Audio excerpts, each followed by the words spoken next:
Okay, it is Monday, January 20th, 2025, and these are three big stories for today. So, these young women were held captive by Hamas for 471 days. Now they have finally met their mother. This happened amid a truce between Israel and the militants. By the way, Hamas also gave these hostages souvenirs that is postcards with views of Gaza and a certificate of liberation. So they're now free. They're free the day before Trump is put back into office, and that was, I think, intentional that they had that truce come just at the end of the Biden administration. I don't know if that's to snub Biden or because they're worried about Trump, but I don't think the timing is irrelevant. I think there's something to that. Okay, Israel releases 90 Palestinian prisoners as part of the agreement with Hamas, which handed over 3 hostages to Israel.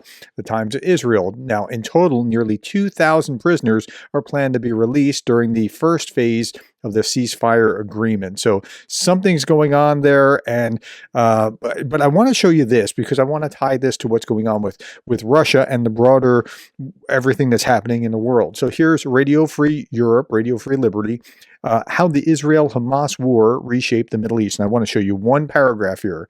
Iran and Russia have been severely weakened as Israel pounded Tehran's proxies in the region, leading also to the collapse of Bashar al-Assad's regime in Syria. Israel has emerged strengthened, but countries such as Turkey, Egypt, and Qatar have also gained influence. Now, who are the big losers? Russia's a big loser. Iran's a big loser. Syria is a very, very big loser, and to a lesser degree, the Hezbollah fighters in Lebanon are also big losers. Okay, let's turn our attention to big story number 2. Iran's President Mossad Pezeshkian, I'm probably slaughtering that name, suggests the possibility of full military cooperation with Moscow in the future, citing shared positions and a sense of camaraderie following his meeting with Putin. Quote, "We must cooperate so that the enemy cannot easily come, destroy us, and go," he said. Okay, now, the agreement that they put forward was not full military cooperation. It stopped short of being something like what North Korea's relationship with Russia and Belarus's relationship with Russia has been.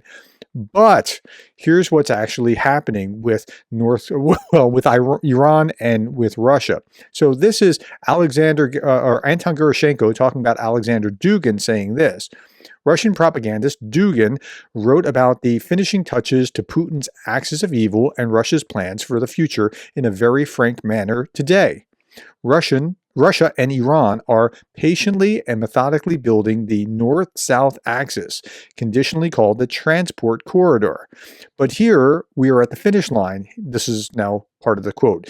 The thing is, Russia, together with Iran, are not just an addition of the potentials of two states, it is their multiplication. In reality, this means a nuclear Iran. Now, is that just nuclear energy production, or is that nuclear weapons? And I think he's kind of playing on that because he's after both. And Russia with direct access to the Indian Ocean, right? So forget just having an outlet into the Mediterranean. This would allow Russia to get all the way to the Indian Ocean, have some kind of base in Iran, something along those lines. All the way, apart from that, Iran is entering the Eurasian space all the way up to the Arctic. Okay, so Iran playing for the Arctic as well? That's interesting.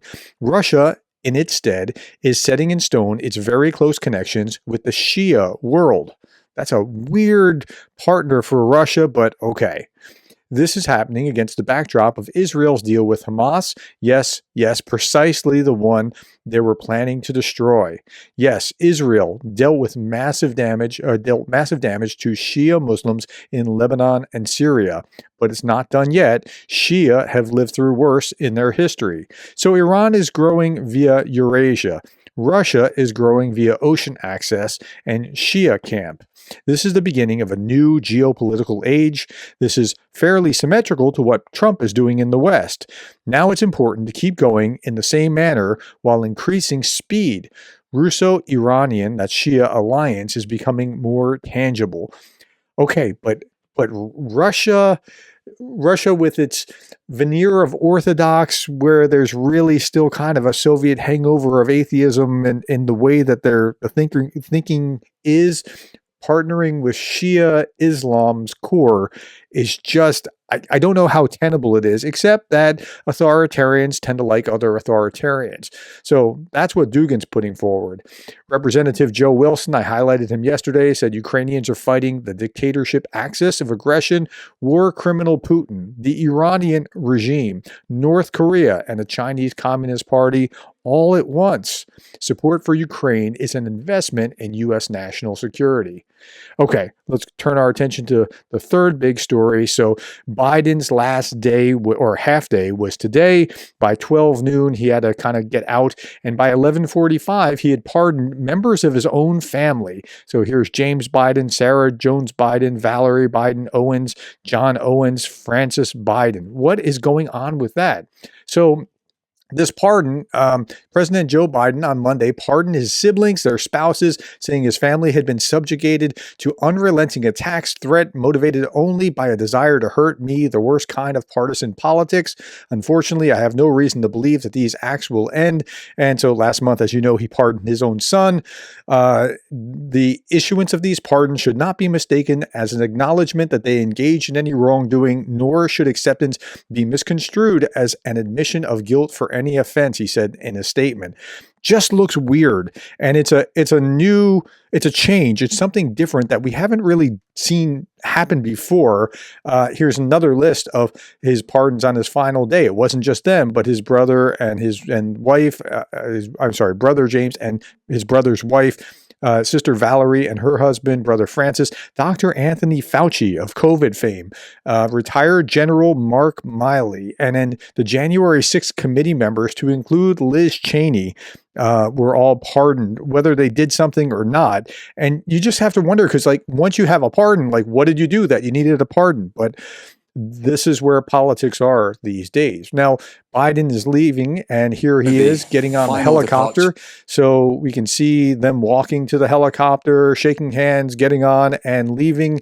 And so Biden is no longer president, and he is on his way off into private life. And now we can stop talking about Biden and either credit or blame Trump for whatever goes on moving forward. So that's where we are at this point. Last selfie at the White House, and here we are. This is Trump taking the oath of office today. I do solemnly swear that I will faithfully execute the office of President of the United States and will, to the best of my ability, preserve, protect, and defend the Constitution of the United States. So help me God. Congratulations, Mr. President. Okay, so he is now sworn in, and he was talking about some interesting things. Here is Time Magazine's cover, which this is what they did for Trump. And there he is coming in and kind of crashing his way back in. And here he is speaking about some things that he was going to do, which were a little interesting. Be changing the name of the Gulf of Mexico to the Gulf of America, and we will restore the name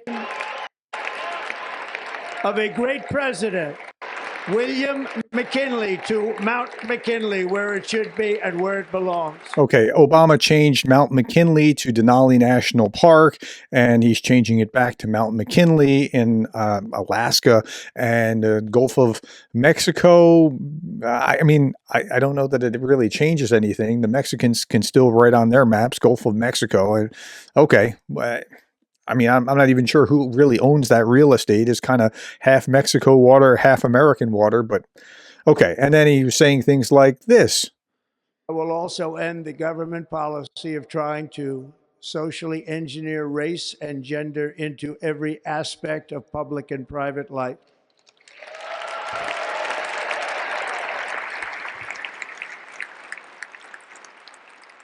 We will forge a society that is colorblind and merit-based.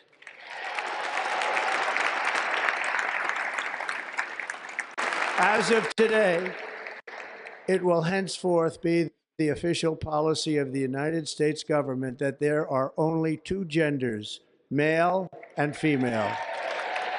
Okay, so this is a big reversal of Biden's DEI policies and things along those lines. If you want a quick overview of other points on here, I put this out about an hour after the actual speech, and I kind of go through things line by, or major concepts one after the other.